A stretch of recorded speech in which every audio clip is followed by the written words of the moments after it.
Well, Shayna, obviously, it seems like, in recent weeks, just, I know we've talked about it a little bit, but it just seems like you've kind of stepped it up. I know with Matt out, you probably took that internally, but also just it seems like you've been getting better and better each week. What's kind of been the difference for you? I think it's been us as a receiver group, all of us together.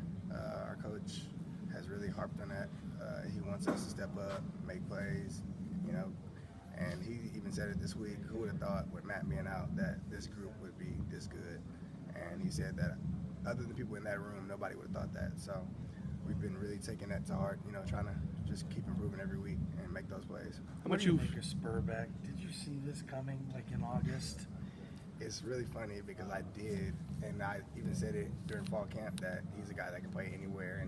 But the thing was, he was playing the same position as me, and then you had Matt, Dallas and Troy outside. So it just made more sense for him to be inside, where he could have a better chance to get on the field. But when then Matt went out, of course he stepped in right like I said, and he's been making those plays. Shane, how much have you enjoyed the last couple of weeks, kind of getting involved the way that maybe you envisioned? You still catching those shorter routes to get you in space, but also the traditional receiver stuff that we've talked about so much. It's been fun. I just feel like I'm slowly but surely making that transition. And it's been fun. I really been enjoying it, being able to make those plays that regular receivers get to make. Jump the gun, sorry. I love that third down catch you had. It led to the first points for you guys in that game. I mean, you took a shot on that, and it was kind of a catch that the offense really needed at that point in time. Honestly, on that play, when I went up, I thought the ball might have already been picked, but I jumped, and he just seemed to jump a little bit sooner than I did, and he misjudged the ball.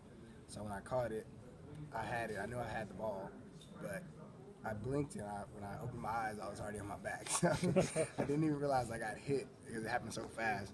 But after that, and I realized I knew I had the first down because of the route. And then after that, it just felt like a surge with the fans, and they started cheering, and then we run another play, and then we get 8 yards, and it's just from there, just on a roll. We obviously know when you get in the open field and you get to run 48 yards for a touchdown, that's probably fun. But what do those gritty plays like that mean, and how much does the offense? You had a couple of those third down catches in that game. Yeah, it just kind of hurts the defense. It's tough when you get a team to third down 3 or 4 times on a drive and they convert every time. So I think we did a good job with that. Shane, you guys fell down 14 points against New Mexico, 20 points last week. What's kind of the emphasis this week, knowing that one of these times you're going to get down big enough where you're not able to come back? Well, Coach Harsin said he was proud of us that we have been able to come back. But one of the things this week is to start fast, and we don't want to get down again like that. So we really just been emphasizing start fast. Every period that we start, every new drill we go to, we want to start fast. Shane, the conditions are going to probably be pretty crazy in Wyoming. Can you wear that under your helmet, or how are you guys preparing for, expecting it to be pretty cold there? Well, you probably won't see my eyes. I will have a mask on. But I don't think we really have much of a problem after we've been through this game. I heard 4 degrees. I heard you guys are all going to come out with your shirts off and Laramie too before and practice before the game starts. What's the thought process behind that?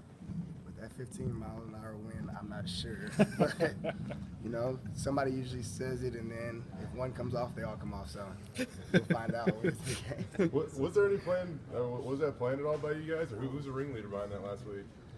No, it's just if one person takes off their shirt, then we all have to go out with shirts off. So hopefully, I'm hoping everybody takes off their shirt this week because it's going to be a little cold.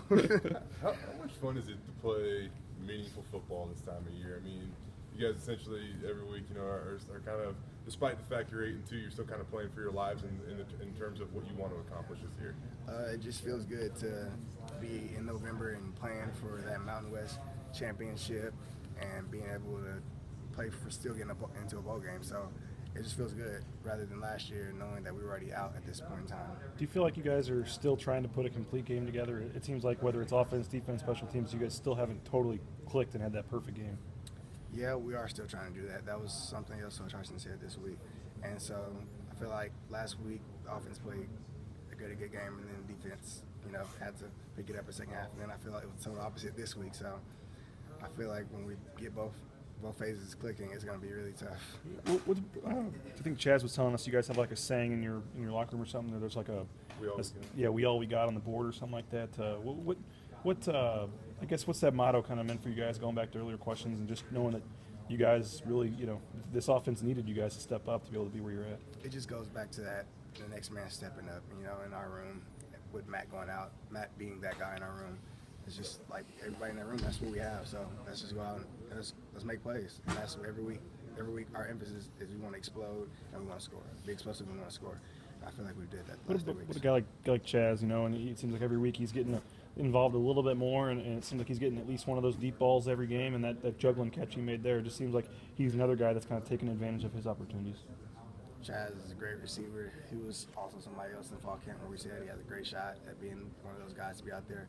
I just feel like he's been doing that, taking advantage of the opportunities. So I feel like if he just continues to do that, he's going to be a great receiver. And I know he's working on trying to be more of a complete receiver, being able to do everything, as short routes, long routes. So I feel like as a whole, we're just getting better as a receiving corps. Shane, what do you like about Coach Harsin and his sideline demeanor? It seems like he kind of wears his heart in his sleeve, and I don't know if you guys feed off that or what. What do you like about it? We like the emotion rather than when Pete was here. He was more quiet with it. So it's just really cool. He's much younger. So it's kind of cool. He kind of fits the description of the team. We have a young team. I feel like it. So it kind of fits us. And with him, sorry, Jay, but with him, one of the things he talks about a lot is winning and stuff like that. I know Peterson talked a lot about the process and stuff. How much is that kind of noticeable for you guys? The word win and winning comes up a lot more with him. When we're in those games and we're down by 20, it's just about winning. Do what you have to do to win. Win your one-on-one on your play. If everybody does their job and wins on that play, then we probably score a touchdown, and that's just how it goes. I know we asked you guys to kind of make comparisons between this year and last year, years prior to the season, but now you guys have had 10 games to kind of evaluate that. How do you think Coach Harsin's doing in his first year? And it seems like this team is 10 games in, it's still pretty fresh mentally, and you guys have a good bond, it seems. I think he's doing a great job, honestly, and just like he told us this week, it's the difference between commitment and routine, and we don't want to get in a routine of doing the same thing every week. We want to be committed to this and trying to get better every week. And I think that Tim telling us that, going out to practice doing the same stuff, but trying to get better, even though you're doing the same stuff, has really dawned on us, and it's really helped us. Your boy Jay Ajayi named Doak Walker semifinalist today, 1 of 10. What do you think his chances are of winning the award and or at least finishing in the top 2 or 3? If he continues to play like he's playing, I think he should win.